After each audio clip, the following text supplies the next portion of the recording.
आईने के अंदर रहने वाला आदमी।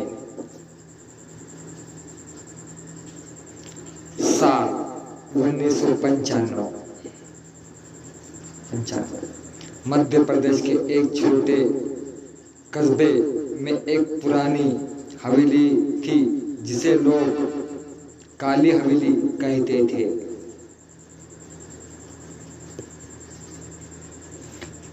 आईने के अंदर रहने वाला आदमी। 1995 मध्य प्रदेश के एक छोटे से कस्बे में एक पुरानी हवेली थी जिसे लोग काली हवेली कहते थे। उस हवेली के बारे में एक अजीब बात मशहूर थी।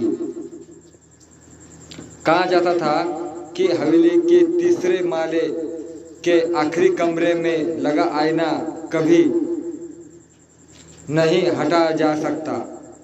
जिसने भी उस आईने को तोड़ने या हटाने की कोशिश की वह कुछ दिनों के अंदर गायब हो गया। 70 साल से वही आईना उसी जगह लगा हुआ था। किसी को नहीं पता था कि वो आईना कहाँ से आया है। किसी को भी पता नहीं था कि वो वहाँ आया कहाँ से। सालों बाद 5 दोस्त रवि, समीर, दीपक, रोहन और नेहा एक पैरानॉर्मल वीडियो बनाने के लिए उस हवेली में पहुंचे। शाम होते होते वे हवेली के अंदर थे।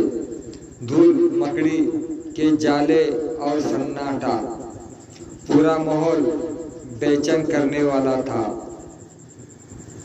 रात 11 बजे वे तीसरे माले के आखिरी कमरे में तक पहुंचे। रात के 11 बजे तीसरे माले के आखिरी कमरे तक पहुंचे। कमरा खुला हुआ था। बीच में लगभग 10 फीट ऊंचा पुराना आईना खड़ा था। उसका फ्रेम काले रंग का अजीब आकृतियां से बना था, जैसे किसी ने दर्द में चीखते चेहरे को लकड़ी तराश दिया हो।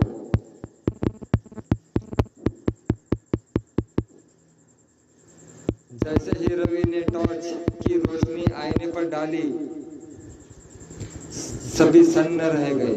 आईने में पांचों दिखाई तो दे रहे थे, लेकिन उसकी हरकतें उनसे आधा सेकंड देर से हो रही थी, जैसे आईने के अंदर कोई रिकॉर्डिंग चल रही हो। ये कैसे हो सकता है? नेहा फुदफुदाई। तभी आईने में खड़ा रवि मुस्कुराया, लेकिन असली रवि मुस्कुरा नहीं रहा था। कमरे में सन्नाटा छा गया। सभी पीछे हट गए और उसी पर आईने वाला रवि धीरे धीरे सिर घुमाकर बाकी लोगों को देखने लगा। अचानक कमरे की लाइट चली गई। कुछ सेकंड बाद टॉर्च जली। आईना सामान्य था। सबने सोचा शायद भ्रम था, लेकिन असली डर अब शुरू हुआ था। रात के 1 बजे दीपक को किसी के फुसफुसाने की आवाज सुनाई दी।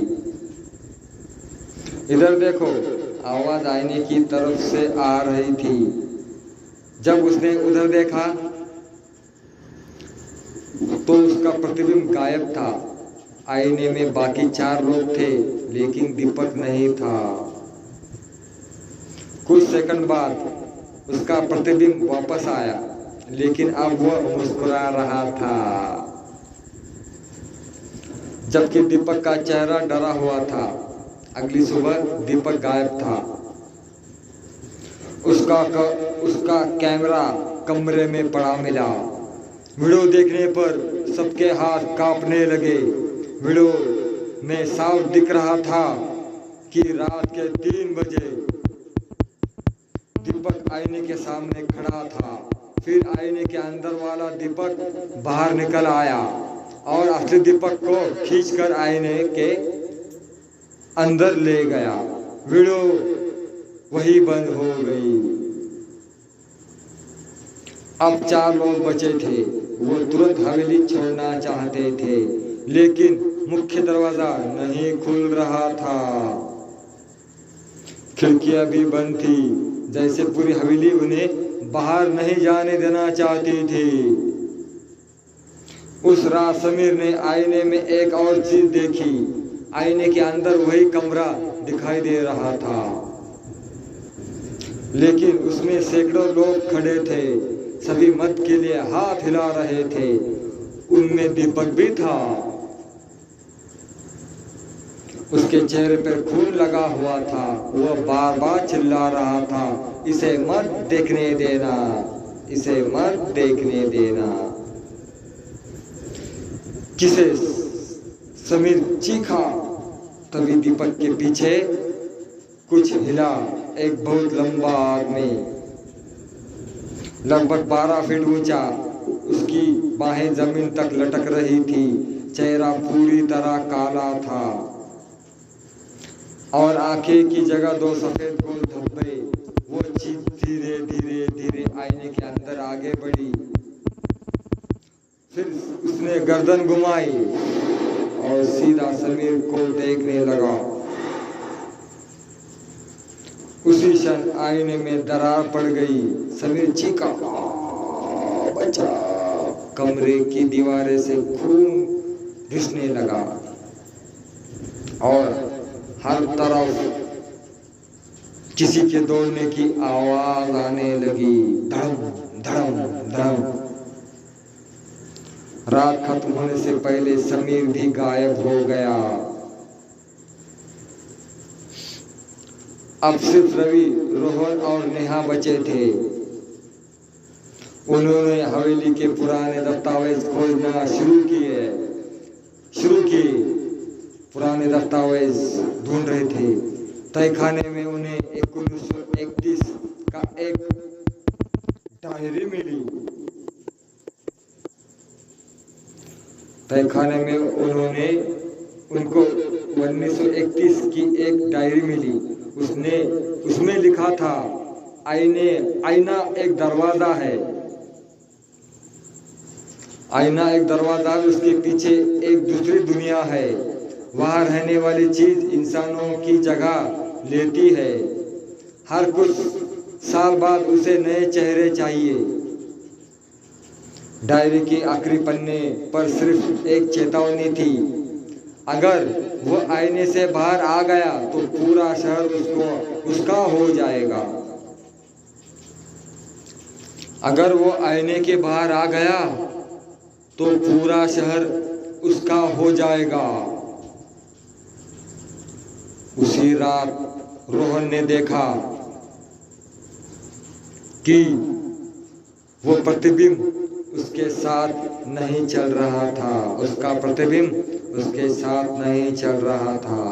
आईने में खड़ी नेहा स्थिर थी और मुस्कुरा रही थी। कुछ सेकंड बाद आईने वाली नेहा ने भी उंगली होठों पर रखी। फिर धीरे से कहा, वह आ रहा है। अचानक पूरा आईना काले पानी की तरह लहराने लगा। उसके अंदर से सैकड़ों हाथ बाहर आने लगे। हाथों पर नाखून नहीं थे, सिर्फ हड्डियां थी।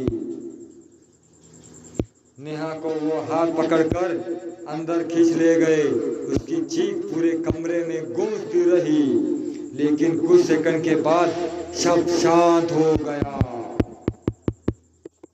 अब केवल रवि और रोहन बचे थे। दोनों भागकर नीचे पहुंचे, लेकिन हवेली बदल चुकी थी। गलियारे पहले जैसे नहीं थे। कमरे में अपनी जगह बदल रहे थे।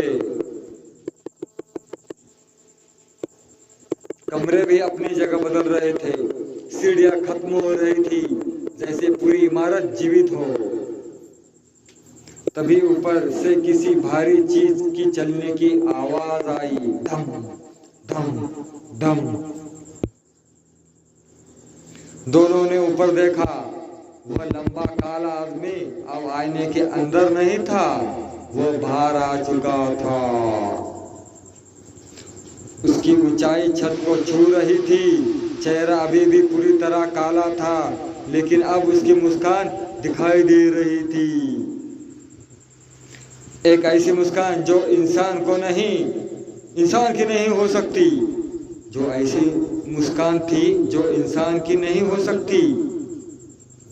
वो दौड़ने लगा, पूरा घर कांपने लगा, दोनों जान बचाकर भागे। रवि को तहखाने में एक पुरानी रस्म की जिक्र मिला। रवि को तहखाने में एक पुरानी रस्म का जिक्र मिला। उसमें लिखा था, दरवाजा बंद करने के लिए आईने को नहीं, उसके भीतर के चेहरे को नष्ट करना होगा। दोनों फिर तीसरे माले पर पहुंचे। कमरा अब पहले से भी ज्यादा भयानक था। आईने के अंदर हजारों चेहरे दिखाई दे रहे थे, सभी चीख रहे थे, सभी बाहर निकलना चाहते थे। तभी उन्होंने दीपक, समीर और नेहा को भी देखा। वे आईने के अंदर फंसे हुए थे और उनके पीछे वही काली आकृति खड़ी थी। रवि ने पूरी ताकत से एक पुराना लोहे का भाला आईने में घोंप दिया। अचानक भयानक चीख गूंजी, इतनी तेज कि हवेली की खिड़कियां टूट गई। आईने में दरारें फैलने लगी, हजारों चेहरे गायब होने लगे, काली आकृतियां तड़पने लगी और फिर एक विशाल धमाके के साथ आईना टूट गया। सुबह पुलिस पहुंची, हवेली का आधा हिस्सा ढह चुका था। रवि अकेला मिला, रोहन कभी नहीं मिला। कई महीने बाद रवि ने नई नौकरी शुरू की। जिंदगी सामान्य होने लगी। एक दिन वह होटल के कमरे में तैयार हो रहा था।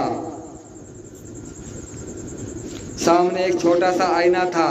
अचानक उसने देखा, आईने में उसका प्रतिबिंब मुस्कुरा रहा था, जबकि वो नहीं मुस्कुरा रहा था। फिर प्रतिबिंब ने धीरे से फुसफुसाया, हम अभी अंदर है और कहानी यही खत्म नहीं होती। क्योंकि कहते हैं कुछ आईने सिर्फ चेहरा नहीं दिखाते, वो इंतजार करते हैं। तर मित्रांनो, आपली कहाणी तर समाप्त झाली. काल्पनिक कथा आहे. कोणता गोष्टीचा कसा काही संबंध मित्रांनो. कमजोर दिल के ना देखे. तर मित्रांनो, ही काल्पनिक कथा आहे. तुमच्या मनोरंजनासाठी हा व्हिडिओ बनवला मित्रांनो. कोणता गोष्टीचा कसा काही संबंध मित्रांनो. काल्पनिक कथा आहे. कमजोर दिल के ना देखे. तर मित्रांनो, हे तुम्हाला फक्त आम्ही मनोरंजन केलं आहे. बाकी कोणता कशाचा काही संबंध नाही मित्रांनो. फक्त काल्पनिक कथा आहे. कोणता गोष्टीचा कशाचाही काही संबंध नाही मित्रांनो. तर मित्रांनो, आपली कहाणी इथं समाप्त करतो मित्रांनो. Bye bye. सबस्क्राईब करा, लाईक करा, कमेंट करा. बाय बाय मित्रांनो. आमचा व्हिडिओ कसा वाटतो आम्हाला नक्की कळवा. शेअर करा, कमेंट करा, लाईक करा. बाय बाय मित्रांनो.